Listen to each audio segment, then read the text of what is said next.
है friends, gardening my passion में एक बार फिर आप सभी का बहुत बहुत स्वागत है।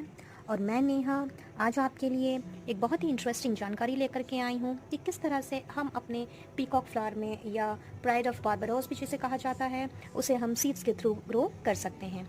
जैसा कि आप देख रहे हैं मेरे सामने ये फली लगी हुई है, ये वही बारबाडोस का प्लांट है जिसकी जानकारी अभी कुछ दिन पहले ही मैंने अपने एक वीडियो में शेयर की थी। अगर आपने मेरा वो वीडियो अभी तक नहीं देखा है तो उसे आप देख सकते हैं। इसका लिंक मैं आपको डिस्क्रिप्शन बॉक्स में शेयर कर दूंगी आपकी कन्वीनियंस के लिए।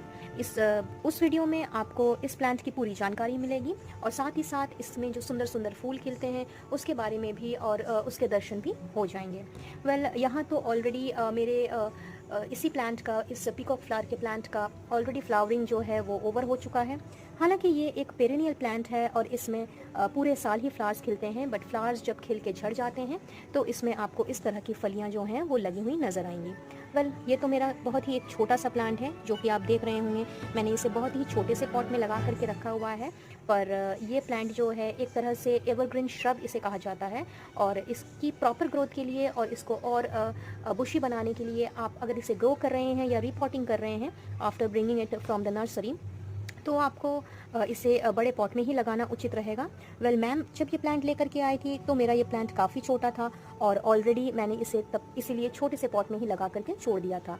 बट चूंकि अब ठंड पड़ने वाली है, हालांकि ठंड उतनी ज़्यादा तो नहीं बोलूँगी, बट अभी वेदर जो है वैसा ही बना हुआ है, ड्राई टाइप का, तो मैं चाहूँ तो इसे अभी भी रिपोर्ट कर सकती हूँ। और अगर आप भी सोच रहे हैं कि आप भी अपने पीकॉक फ्लावर के प्लांट को अभी रिपोर्ट करना चाहते हैं तो this is the best time. आप अभी चाहें तो इसे रिपोर्ट कर सकते हैं। और अगर आपका प्लांट छोटा है तो आप इस तरह के गमले में भी उसे लगा सकते हैं, इतने छोटे गमले में। अदरवाइज आप इसे एक बड़े 10 या 12 इंच के गमले में लगा करके एक बार के लिए छोड़ सकते हैं, तो 1-2 साल के लिए आपको इसकी रिपोर्टिंग के बारे में बिल्कुल सोचना नहीं पड़ेगा।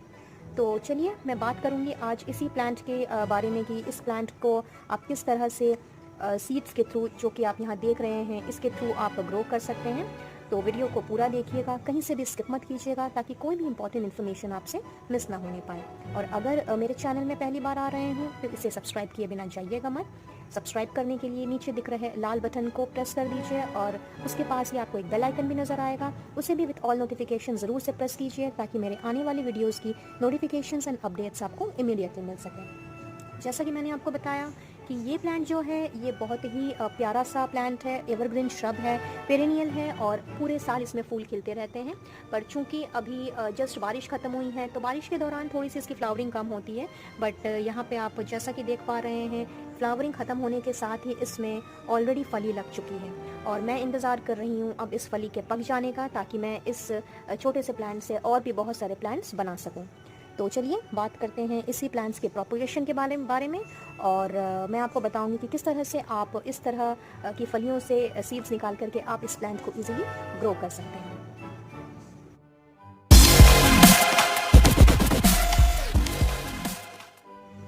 प्राइड ऑफ बारबाडोस, ड्वार्फ पॉइंसियाना, गुलेतुरा या कृष्णचूड़ा, कोई भी नाम से आप इस पीकॉक फ्लावर को बुला सकते हैं या इस पीकॉक फ्लावर के प्लांट को आप इन सब नामों से आप पहचान सकते हैं।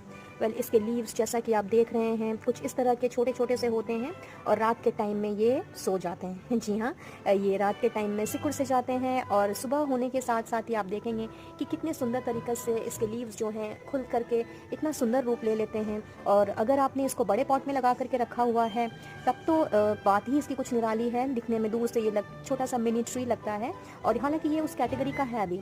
अगर आपने इसे ज़मीन में लगाने का सोचा है या ज़मीन में लगा करके रखे हैं तो डेफिनेटली ये कुछ सालों में आप देखेंगे कि इसने इनफैक्ट कुछ सालों में नहीं, ये कहना बिल्कुल भी गलत होगा, मुझे कहना चाहिए कि कुछ महीनों में ही ये एक छोटे से ट्री का एक रूप ले लेता है, क्योंकि ये बहुत ही फास्ट ग्रोइंग प्लांट है। और इसे कुछ भी देखा जाए तो फर्टिलाइज़र की या फिर रेगुलर वाटर की बिल्कुल भी ज़रूरत नहीं है। बहुत ही easy to grow and easy to care plant है। आप चाहें तो इस प्लांट की पूरी डिटेल्स जो हैं वो मेरे पुराने वीडियो में आप देख सकते हैं, जो मैंने अभी कुछ दिन पहले ही पोस्ट किया था। उसमें आप इस प्लांट के फूलों के बारे में भी आपको जानकारी मिल जाएगी। बड़े ही प्यारे होते हैं इसके फूल, रेड, येलो, ऑरेंज, इन सब कलर्स में इसके फूल आते हैं और बहुत ही सुंदर तरीके से ये खिला हुआ जब रहता है तो मन को ये बहुत ही आकर्षित करता है। और अगर मैं बात करती हूँ इसके फर्टिलाइज़र्स की, तो जैसा कि मैंने कहा, इसे बिल्कुल भी फर्टिलाइज़र की ज़रूरत नहीं होती है अगर आपने इसे ज़मीन में लगा करके रखा हुआ है तो।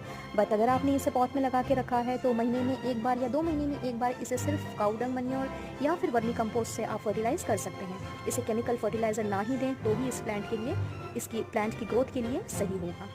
और जहाँ तक मिट्टी की मैं बात करूँ तो इसको एकदम पुअर से पुअर मिट्टी में भी आप ग्रो कर सकते हैं। और इसकी मिट्टी में सिर्फ एक चीज़ आपको ध्यान में रखनी है कि जब आप इसे ग्रो कर रहे हों तो चाहे आप इसे पॉट में ग्रो करें या ग्रोइंग बैग में ग्रो करें, इसकी मिट्टी जो है वो वेल ड्रेन्ड होनी चाहिए, एकदम ड्रेनेज सिस्टम अच्छा होना चाहिए, क्योंकि इसकी रूट्स को पानी का रुकाव बिल्कुल भी पसंद नहीं है। इसके लिए आप एक और काम कर सकते हैं कि जब भी आप इस प्लांट को नर्सरी से लाएँ या फिर रिपॉट करें तो आप इसके सॉइल में ज़्यादा से ज़्यादा मात्रा में सैंड मिलाएँ, यानी बालू। अगर बालू की मात्रा ज़्यादा होगी तो इसमें पानी का रुकाव बिल्कुल भी नहीं रहेगा। और कोकोपीट तो आप बिल्कुल भी ना मिलाएं, क्योंकि कोकोपीट से पानी रुक जाता है, जो कि इस प्लांट की रूट्स के लिए या इस प्लांट्स की ग्रोथ के लिए बहुत ही हानिकारक है। वो इस प्लांट को बढ़ने नहीं देगा। तो आपको भी इस चीज़ का एकदम से ख्याल रखना है। और सनलाइट के लिए तो मैं यही कहूँगी कि आप इसे अगर दिन में 2 घंटे की भी सनलाइट देते हैं तो भी इनफ है। उससे ज़्यादा की सनलाइट ये डिमांड नहीं करता है। 5-6 घंटे रख देंगे तो भी कोई बात नहीं है, क्योंकि ये बहुत ही हीट टॉलरेंट वाला प्लांट है और बहुत ज़्यादा ड्राउट टॉलरेंट भी है। पानी भी इसे अगर आप सिर्फ हफ्ते में 2 बार देते हैं तो भी चल जाएगा। और बेटर होगा कि अगर आप पानी इसे हफ्ते में 1 या 2 बार ही दें जब इसकी पूरी मिट्टी सूख जाए। अदरवाइज़ आप देखेंगे कि ये प्लांट इसी तरह से बहुत ही फास्टली ये ग्रो कर रहा है। अब मैं आपसे बात करूंगी इसके सीड्स के बारे में। जैसा कि आप देख रहे हैं, ये जो फली आपको नज़र आ रही है, कुछ इस तरह की फलियां इस प्लांट्स में आफ्टर फ्लावरिंग लग जाती हैं। और देखा जाए तो ये फलियों से भरा हुआ होता है अगर ये बड़ा प्लांट है तो। मेरा ये प्लांट काफ़ी छोटा है, बट फिर भी देखिए, मैं तो इसमें कुछ खास केयर करती भी नहीं हूँ, लेकिन फिर भी इसमें फलियाँ लग गई हैं, पर फलियाँ अभी कच्ची हैं। तो इन फलियों का रंग यानी कि ये जो ऊपर का जो कोट है, ये जब ब्राउन कलर का हो जाए तब आप इन फलियों को यहाँ से निकाल लीजिए, इस प्लांट से निकाल लीजिए, और उसे आप बहुत ही आसानी से आप इसे ग्रो कर सकते हैं। ठंड के पहले भी आप इसे चाहें तो ग्रो कर सकते हैं, बट बेस्ट टाइम रहेगा इसे आप जनवरी या फरवरी में लगाएं और देखेंगे कि किस तरह फास्टली ये ग्रो कर चुका है। और इसको लगाना भी बहुत ही आसान है। आपको सिर्फ इसके सीड्स को निकाल करके 48 घंटों के लिए सुसुम पानी, यानी कि ना ज़्यादा गर्म ना कम गर्म, वैसे पानी में इसके सीड्स को आपको निकाल करके भिगो के रख देना है। और 24 घंटे के बाद वापस से आप इसका पानी चेंज कर दीजिए, और जब पानी चेंज करेंगे तब भी इसे सुसुम पानी में ही दोबारा से भिगोइए। और आफ्टर 48 आवर्स आप 1/4 इंच जो है इसे वेल ड्रेन्ड पॉटिंग मिक्स में या सीडिंग मिक्स में आप इसे लगा दीजिए। और इसके बाद आप इसे रेगुलर तब वाटरिंग करें, क्योंकि जब तक ये प्लांट इस्टेब्लिश नहीं हो जाता तब तक इसे रेगुलर वाटर की ज़रूरत पड़ती है।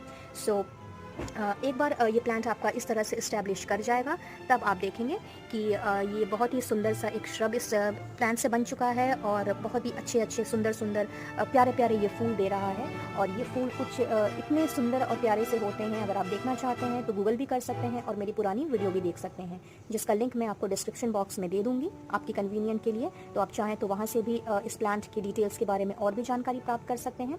सिर्फ एक चीज़ का ध्यान रखिएगा, इसके सीड्स काफ़ी पॉइजनस होते हैं। तो अगर आपने अपने घर में पेट्स पाल रखे हैं, खास करके कैट्स, तो उससे तो आप इस प्लांट को और इसके लीव्स को और इसके सीड्स को सबको आप बचा करके रखिए, क्योंकि इसे अगर खा लिया जाए तो वो बहुत ज़्यादा हानिकारक साबित हो सकता है। इसके अलावा इस प्लांट को केयर करने की कोई खास ज़रूरत नहीं है, बहुत ही ईजिली ग्रो हो जाता है। और अगर आप इसे और भी बड़ा और भी बुशी बनाना चाहते हैं तो आप चाहें तो इसे अभी रिपोर्ट कर सकते हैं। वेल, मुझे भी इसे रिपोर्ट करना है, बट मैंने सोचा बिफोर रिपोर्टिंग मैं आपके साथ ये जानकारी शेयर कर लूँ। इसके बाद मैं 1-2 दिन के अंदर में मैं इसे बड़े पॉट में शिफ्ट कर दूँगी, और इसके बाद जब इसमें और भी फलियां और भी फूल आने लगेंगे तो मैं कुछ और टिप्स एंड केयर आप सभी के साथ शेयर करूंगी। तब तक के लिए आप सभी से अलविदा लूँगी। आई बिलीव कि आपको ये जानकारी पसंद आई होगी, और अगर ऐसा है तो एक लाइक देना मत भूलिएगा। और साथ ही साथ अगर वीडियो से रिलेटेड कोई भी सवाल हो तो कमेंट बॉक्स में करके ज़रूर पूछिएगा। मुझसे जुड़ना चाहते हो तो फेसबुक और व्हाट्सएप ग्रुप में मुझसे जुड़ सकते हैं, और हमारा पेज भी फॉलो कर सकते हैं। वेल, नेक्स्ट जानकारी के लिए और तब तक के लिए आप सभी से अब अलविदा लूँगी। मिलूंगी अपने नेक्स्ट वीडियो में किसी और इन्फॉर्मेशन के साथ। तब तक के लिए हंसते रहिए, मुस्कुराते रहिए, और अपने साथ साथ अपने प्लान्स का भी खूब ख्याल रखिए। Wish you all a very happy gardening and take care of yourself. Bye bye.